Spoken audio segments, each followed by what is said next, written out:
ചാണകം കൊണ്ട് പല്ല് തേച്ചിട്ടുണ്ടോ? ആ കഥയിലേക്കാണ് ഇന്ന് വരുന്നത്. 1-ാം ക്ലാസ്സിൽ കല്ലായിലെ ഗണപതി സ്കൂളിൽ പഠിച്ചു എന്നൊക്കെ വീട്ടുകാർ പറഞ്ഞു എന്നല്ലാതെ അവൾ പഠിച്ചിട്ട് ഓർമ്മയൊന്നും എനിക്കങ്ങനെ കിട്ടുന്നില്ല. 2-ാം ക്ലാസ്സിൽ ഞാൻ പഠിക്കുന്നത് വള്ളികുന്നിൽ ദേവി വിലാസം UP സ്കൂളിലാണ്. അതിൻ്റെ അടുത്ത് തന്നെയാണ് എൻ്റെ അച്ചച്ചൻ്റെ വീടൊക്കെ. ഞങ്ങൾ വാടകയ്ക്കാണ് താമസിക്കുന്നത്. ഈ സമയത്ത് പഠിച്ചുകൊണ്ടിരിക്കുമ്പോഴാണ് എൻ്റെ അച്ഛൻ ഷൊർണൂരിലേക്ക് ട്രാൻസ്ഫർ ആവുന്നതും അവിടെ നിന്നൊരു 6 മാസം കഴിഞ്ഞപ്പോഴാണ് തോന്നുന്നത് അച്ഛൻ അങ്ങനെ ഇങ്ങോട്ട് ഷൊർണൂരിലേക്ക് പോയിരുന്നു. പക്ഷേ അച്ഛൻ അന്ന് പോരുമ്പോൾ പെട്ടെന്ന് മകൻ്റെ വിദ്യാഭ്യാസമൊക്കെ ബാധിക്കുന്ന എന്നെ ഒരു അമ്മാവൻ്റെ വീട്ടിലാണ് നിർത്തിയത് പഠിക്കാൻ. അവിടെ വേലായുധൻ എന്ന് പറയുന്ന അമ്മയുടെ ഒരു വകയിലൊരു ആങ്ങളെയും അവരുടെ ഭാര്യ അമ്മുണ്ണി എന്ന് പറയുന്ന അവരൊക്കെ ആ വീട്ടിലുണ്ട്.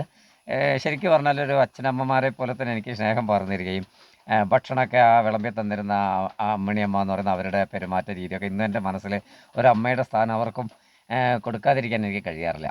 ആ കുടുംബത്തിനെ പറ്റി എന്നും അല്പം പ്രാർത്ഥനയോടുകൂടി ആലോചിക്കുന്ന ഒരാൾ കൂടിയാണ് ഞാൻ. അതുകൊണ്ടായിരിക്കാം അദ്ദേഹത്തിൻ്റെ മക്കൾ ഒരു രവീന്ദ്രൻ, സുരേന്ദ്രൻ, രാജേന്ദ്രൻ എന്ന 3 മക്കൾക്കും ഫയർഫോഴ്സിൽ ജോലിയൊക്കെ കിട്ടി അവർ നല്ല നിലയിൽ ഇപ്പോൾ ജീവിക്കുന്നു. അപ്പോൾ എനിക്ക് വലിയ സന്തോഷമാണ്. കാരണം ഞാൻ ചെറുപ്പത്തിൽ ഭക്ഷണം വിളമ്പി തന്നൊരു വീട്, 6 മാസത്തോളം തുടർച്ചയായി താമസിച്ചൊരു വീട് എന്നൊക്കെ പറയുന്നത്. അപ്പോൾ ഇനി അവിടെ പഠിക്കുമ്പോഴുള്ള ഒരു സ്കൂൾ അനുഭവം, 2-ാം ക്ലാസ്സിലെ ദേവി വിലാസ സ്കൂൾ. അപ്പോൾ അവിടെ ഒരു പത്മിനി ടീച്ചർ എനിക്ക് ഓർമ്മയുണ്ട്. അവർ വീട്ടിൽ നിന്ന് എനിക്ക് ഊണൊക്കെ തരാറുണ്ടായിരുന്നു. നല്ല സ്നേഹമുള്ളൊരു അമ്മയെപ്പോലെ ടീച്ചർ തന്നെയായിരുന്നു അവരും.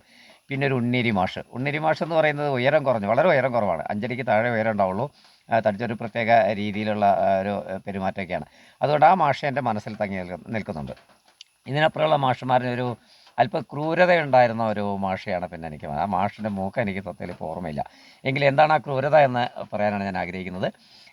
ഒന്നല്ല, പണ്ടൊക്കെ എങ്ങനെയാണ് ഈ 1-ാം ക്ലാസ്, ഇപ്പോഴത്തെ കുട്ടികൾക്കല്ലേ ഹായ് ബേബി ഗെറ്റപ്പ് എന്ന് പറഞ്ഞിട്ട് രാവിലെ തന്നെ ഏറ്റവും വില കൂടിയ ടൂത്ത് പേസ്റ്റൊക്കെ എടുത്ത് ബ്രഷ് എടുത്ത് അമ്മമാർ തന്നെ കൊടുക്കുന്ന ഒരു കാലഘട്ടത്തിൽ നിന്ന് വിഭിന്നമായി നേരം വെളുത്ത് എഴുന്നേറ്റാൽ നല്ല ഉമിക്കരി കൊണ്ട് ഇങ്ങനെ കറുമുറാന്ന് ഉരച്ച് പല്ല് തേക്കുന്ന ഒരു കാലഘട്ടത്തിലാണ് നമ്മളന്ന് ജീവിക്കുന്നത്. അപ്പോൾ ഈ ഉമിക്കരി കൊണ്ട് പല്ല് തേക്കുക എന്ന് പറഞ്ഞാൽ തന്നെ രാവിലെ ഒരു ചെറിയ മടിയാണ്. അപ്പോൾ എന്നാലും രാവിലെ ഇന്നത്തെ അമ്മമാരെ ഹായ് ബേബി എന്നൊന്നല്ല, അന്നത്തെ അമ്മമാർ നേരെ വന്നിട്ട് കയ്യിൽ കിട്ടിയ ചട്ട് കൊണ്ട് 2 അടി ഉറങ്ങിക്കിടക്കുന്ന കാലിൽ കിട്ടും, അല്ലെങ്കിൽ തലയ്ക്ക് കിട്ടും. ഇടേക്കടാ എന്നൊക്കെ പറഞ്ഞ് നമ്മളെ എഴുന്നേൽപ്പിക്കുന്നവർ എല്ലാ അമ്മമാരും അങ്ങനെ ആയിരുന്നു അന്ന് കാലഘട്ടം. അങ്ങനെ പഠിച്ചു പോയതാണ് അമ്മമാരെ തോന്നുന്നു. അങ്ങനെ എഴുന്നേറ്റ് വന്ന് നമ്മളെ പല്ല് തേക്കുക എന്നൊക്കെ പറഞ്ഞാൽ അമ്മയെ കാണിക്കും. ഉമ്മിക്കരി എടുത്ത് പോകുന്നല്ലാതെ ചിലപ്പോൾ ഈ പല്ലിലിട്ട് ഇങ്ങനെ കറുമുറ തേക്കാൻ പഠിച്ചിട്ട് അഡ്ജസ്റ്റ് ചെയ്യും പല്ല് തേപ്പ്. അങ്ങനെ സ്കൂളിൽ പോകാം. പക്ഷെ അന്ന് സ്കൂളിലെത്തിയപ്പോൾ, ഞാൻ ആ പുതിയ സ്കൂളിലെത്തിയപ്പോഴാണ് ചില കാര്യങ്ങൾ മനസ്സിലാക്കിയത്. അവിടെ ഒരു മാഷ്, ആ മാഷിൻ്റെ മുഖം സത്യത്തിൽ ഓർമ്മ കിട്ടുന്നില്ല. ഈ മാഷിൻ്റെ പരിപാടി എന്താ വെച്ചാൽ കുട്ടികളൊക്കെ വരിക്കി നിർത്തും ക്ലാസ്സിൽ വിളിച്ച്, പല്ല് തേച്ചിട്ടുണ്ടോ എന്നൊക്കെ ചോദിച്ചാൽ എല്ലാവരും ആ എന്ന് പറയും. പക്ഷേ പല്ല് മാഷ് വായ തുറന്ന് പിടിച്ച് നോക്കുമ്പോൾ ഈ പല്ല് പലരും മഞ്ഞ നിറമായിരിക്കും. പല്ല് മര്യാദ തേക്കില്ല പല കുട്ടികളും, അങ്ങനെയാണല്ലോ.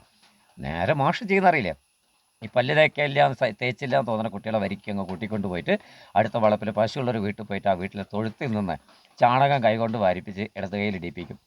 എന്നിട്ട് നേരെ കുളക്കരയിലേക്ക് വരിയായി നടത്തിക്കൊണ്ട് പോകും. അവിടെ നിന്ന് ഈ ചാണകത്തിൽ വിരൽ മുക്കി നമ്മൾ പല്ല് തേക്കണം. അപ്പോൾ തേക്കാതിരിക്കാൻ പറ്റില്ല. മാഷ് കണ്ണൂർട്ടി പറയും പല്ല് തേക്കടാന്ന് പറഞ്ഞാൽ ഈ ചാണകത്തിൽ വെച്ച് പല്ല് വെളുക്കുന്നവരെ പല്ല് തേപ്പിക്കുകയാണ്. ഇന്നൊക്കെ ആണെങ്കിൽ ഒന്ന് ആലോചിച്ച് നോക്കും. മാഷ് ചാണകം ഉപയോഗിക്കാൻ പറഞ്ഞുകൊണ്ട് മാഷ് ചിലപ്പോൾ വേറെ വല്ല രാഷ്ട്രീയ പാർട്ടിയുടെ ആളായിട്ട് അയാൾക്കെതിരെ സമര കോലാഹലങ്ങൾ വിദ്യാർത്ഥി പ്രസ്ഥാനങ്ങളോ രാഷ്ട്രീയ പ്രസ്ഥാനങ്ങളോ പിന്നെ ബാലാവകാശ കമ്മീഷനൊക്കെ ഇടപെട്ട ആ മാഷ്ക്ക് സസ്പെൻഷനോ ഡിസ്മിസ് എന്താ കിട്ടുകയെന്ന് പറയാൻ പറ്റില്ല. പക്ഷെ അന്ന് ആലോചിച്ച് നോക്കും, ഈ ചാണകം പൊക്കി പല്ല് തേച്ച് കഴിഞ്ഞാൽ പിറ്റേ ദിവസം പല്ല് തേക്കാതെ ഒരു വിദ്യാർത്ഥി വീട്ടിലേക്ക് പോകാൻ തയ്യാറെടുക്കില്ല. അതായിരുന്നു കാലഘട്ടം. അതുപോലെ തന്നെ അടുത്തൊരു പനിഷ്മെൻ്റ് ഉണ്ട്. വിരലുകൾ 10 നീട്ടി പിടിച്ച് നോക്കും, നഖം വെട്ടിയിട്ടുണ്ടോ. നഖം വെട്ടി നോക്കും. പലരും ഈ പറഞ്ഞ മാതിരിയാണ് നഖം വെട്ടാറേ. അന്നൊക്കെ ബ്ലേഡ് കൊണ്ടാണ് നഖം വെട്ടുന്നത്. വീട്ടുകാരും വെട്ടിക്കൊള്ളും, അമ്മനം തന്നെ വെട്ടണം. പക്ഷേ വെട്ടുമ്പോൾ എങ്ങനെയും കയ്യിലേറി ചെറിയ മുറിയൊക്കെ പറ്റുന്ന പലരും നഖം വെട്ടാൻ അങ്ങനെ ഒന്ന് വൈമനസ്സുണ്ടാവും. ഈ നഖം വെട്ടാത്ത നഖമുള്ള കുട്ടികളെ മാറ്റി നിർത്തി ഇതേപോലെ തന്നെ വരിക്ക് കൊണ്ടുപോയി അവിടെ ഒരു വളപ്പിൽ അതിനുവേണ്ടി ഒരു പാറ ദൈവം സൃഷ്ടിച്ച പോലെ വലിയൊരു പാറ, ഈ പാറപ്പുറത്ത് ഈ 10 വിരലും കമഴ്ത്തി പിടിച്ച് ഈ നഖം ഉരച്ച് തീർക്കണം. ഒന്ന് ആലോചിച്ച് നോക്കൂ. അപ്പോൾ ഞാനത് ഉരച്ചിട്ടുണ്ടോ വെച്ചാൽ ഉരച്ചിട്ടുണ്ട്. ചാണകം കൊണ്ട് പല്ല് തേച്ചിട്ടുണ്ടോ പറഞ്ഞാൽ പല്ല് തേച്ചിട്ടുണ്ട്. അന്ന് അങ്ങനെയൊക്കെ ആയിരുന്നു. ഒരു ശ്രദ്ധയില്ലാത്ത ഒരു പ്രത്യേക ലൈഫാണല്ലോ. അപ്പോൾ ഇത് ഒരു ദുരനുഭവമായിട്ട് നമ്മുടെ മനസ്സിലേക്കാണ്. ഇനി ഇതിനേക്കാൾ മാനസിക വിഷമം ഉണ്ടാക്കിയിട്ടുള്ള സംഭവങ്ങളും പലതുണ്ട്. ഞാനിപ്പോൾ ഇത്രയും പറഞ്ഞത് എന്തിനാണെന്ന് വെച്ചാൽ അതിൽ നീട്ട് എനിക്ക് പറയാൻ അവകാശമില്ല. നിങ്ങളോട് കൂടുതൽ സംസാരിക്കുമ്പോൾ നിങ്ങൾക്ക് ബോറടിക്കും. അപ്പോൾ ഈ ഒരു അനുഭവം വെച്ചുകൊണ്ട് ഇന്നത്തെ ഒരു വിദ്യാർത്ഥി സമൂഹം പഠിക്കേണ്ട ചില കാര്യങ്ങളുണ്ട്. അന്ന് എത്ര ഭീകരമായിരുന്നു. രാവിലെ എഴുന്നേൽക്കുമ്പോൾ അടി, സ്കൂളിൽ പല്ല് തേച്ചില്ലെങ്കിൽ ചാണകം കൊണ്ട് പല്ല് തേപ്പ്, വിരലുകളിൽ നഖം വളർന്നാൽ. ഇന്നും ഈ പ്രായത്തിൽ എനിക്ക് നഖം കയ്യിൽ അല്പം വളർന്നാൽ ഒരു അസ്വസ്ഥത ഉണ്ടാവുകയും ഇന്നും നഖം കടിച്ചു മുറിക്കുന്ന ഒരു സ്വഭാവം, ഒരു ദുസ്വഭാവം എന്നിൽ ഞാനറിയാതെ പലരും ചോദിക്കും വിജയനെന്താ ടെൻഷൻ വല്ലതുണ്ടോ, കാരണം ഞാൻ നഖം കടിച്ചു മുറിക്കുകയാണ്. അപ്പോൾ ഇങ്ങനെയൊക്കെയുള്ള അനുഭവങ്ങളിലൂടെ കടന്നു വന്ന ഒരാൾക്കാണ്. ഇനി അവിടെ നിന്ന് ഷൊർണൂരിലേക്ക് വരുന്നതിന് മുമ്പ് ചെറിയ കാര്യം കൂടി എനിക്ക് പറഞ്ഞു തീർക്കാനുണ്ടായിരുന്നു. സമയം ഏകദേശം 5 മിനിറ്റോളം ആയതുകൊണ്ട് ഈ എപ്പിസോഡ് നിർത്തുന്നു. ബാക്കി നമുക്ക് ഒരു സംഭവം കൂടി പറഞ്ഞ് അടുത്ത എപ്പിസോഡോടി ഞാൻ ഷൊർണൂരിലേക്ക് വരുന്നതാണ്. Thank you very much.